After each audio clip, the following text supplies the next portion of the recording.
ವತಿಯಿಂದ ಹಾಗೂ ದಲಿತ ಶಕ್ತಿ ಸೇನೆ ವತಿಯಿಂದ ಒಂದು ತಹಸೀಲ್ದಾರ್ಗೆ ಮನವಿ ಪತ್ರ ಕೊಡ್ತಾ ಇದ್ದೇವೆ. ಅದೇನು ಉದ್ದೇಶ ಅಂದರೆ ಅಂಗನವಾಡಿಗಳು ಅಭಿವೃದ್ಧಿ ಆಗಬೇಕಾಗಿರ್ತದೆ. ಯಾಕಂದರೆ ಅಲ್ಲಿ ಬರುವ ಮಕ್ಕಳೆಲ್ಲ ದೀನ ದಲಿತರು, ಜನಸಾಮಾನ್ಯರು, ಅಲ್ಪಸಂಖ್ಯಾತರು, ನಿರ್ಗತಿಕರು, ಬಡ ಮಕ್ಕಳು.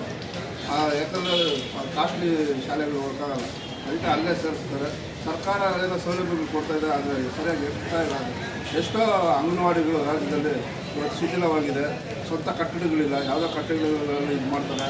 ಕೆಲವೊಂದು ಕಟ್ಟಡಗಳು ಮೇಲ್ಛಾವಣಿ ಬಿದ್ದೋಗಿದ್ದ, ಅದನ್ನು ಮಕ್ಕಳ ಮೇಲೆಲ್ಲ ಬಿದ್ದು ಗಾಯಗಳಾಗಿರೋ ಉದಾಹರಣೆಗಳು ಇದೆ, ಸಾವುಗಳಾಗಿರೋ ಉದಾಹರಣೆಗಳು ಇದೆ.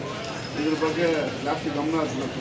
ಯಾಕಂದರೆ ಈ ಮಕ್ಕಳ ಮುಂದಿನ ಭವಿಷ್ಯ, ಮಕ್ಕಳಿಗೆ ಈ ರೀತಿ ಆದರೆ ನಾವೇನು ಇದು ಮಾಡೋಕ್ಕಾಗೋದಿಲ್ಲ. ಅದಕ್ಕೆ ದಯವಿಟ್ಟು ಸರ್ಕಾರ ಇದ್ರ ಬಗ್ಗೆ ಅಂಗನವಾಡಿ ಅಭಿವೃದ್ಧಿಗೆ ಮುಂದಾಗಬೇಕು.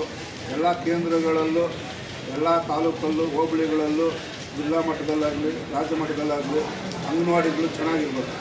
ಅಲ್ಲಿ ಮೂಲಭೂತ ಸೌಲಭ್ಯ ಇರಬೇಕು.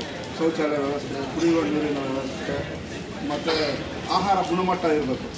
ಆಮೇಲೆ ಈ ಒಂದೊಂದು ಆಹಾರ ಕೆಲವೊಂದು ಕಳ್ತನ ಆಗಿರೋದು ಇದೆ. ಇನ್ನು ಆಹಾರ ಮಕ್ಕಳಿಗೆ ಸಿಗ್ತೀರ ಎತ್ಕೊಂಡು ಹೋಗುತ್ತೆ, ಅದು ಕೂಡ ನಡೆದಿದೆ. ಅದಕ್ಕೆ ದಯವಿಟ್ಟು ಅದನ್ನೆಲ್ಲ ನಿವಾರಣೆ ಮಾಡಬೇಕು. ಅಂಗನವಾಡಿ ಕೇಂದ್ರಗಳು ಹೆಚ್ಚಿನ ರೀತಿ ಅಭಿವೃದ್ಧಿಪಡಿಸಿ ಮತ್ತು ಅಂಗನವಾಡಿಗಳಿಗೆ ಹೆಚ್ಚು ಸೌಲಭ್ಯ ಕೊಡಬೇಕು. ಈ ಕೆಲವೊಂದು ಏನಾಗುತ್ತೆ ಅಂದರೆ ನಿರ್ಲಕ್ಷ್ಯ ವಹಿಸ್ಬಿಟ್ಟಿದೆ. ಬಿಡು ಅಂಗನವಾಡಿ ಅಂದರೆ ಏನು, ಅದೆಲ್ಲ ಇದು ಮಾಡಬಾರ್ದು, ಅಭಿವೃದ್ಧಿ ಪಡಿಸಬೇಕು ಅಂತ ಹೇಳ್ಬಿಟ್ಟು ನಾವು ಇವತ್ತು ಕೇಳ್ಕೊಂಡ್ಬಂದ್ವಿ. ಆತ್ಮವಿಶ್ವಾಸ ವೇದಿಕೆಗೆ, ದಲಿತ ಶಕ್ತಿ ಸೇನೆಗೆ, ಸಂವಿಧಾನ ಶಿಲ್ಪಿ ಬಾಬಾ ಸಾಹೇಬ್ ಅಂಬೇಡ್ಕರ್ ಅವರಿಗೆ, ಬುದ್ಧ ಬಸವ ಅಂಬೇಡ್ಕರ್ ಅವರಿಗೆ.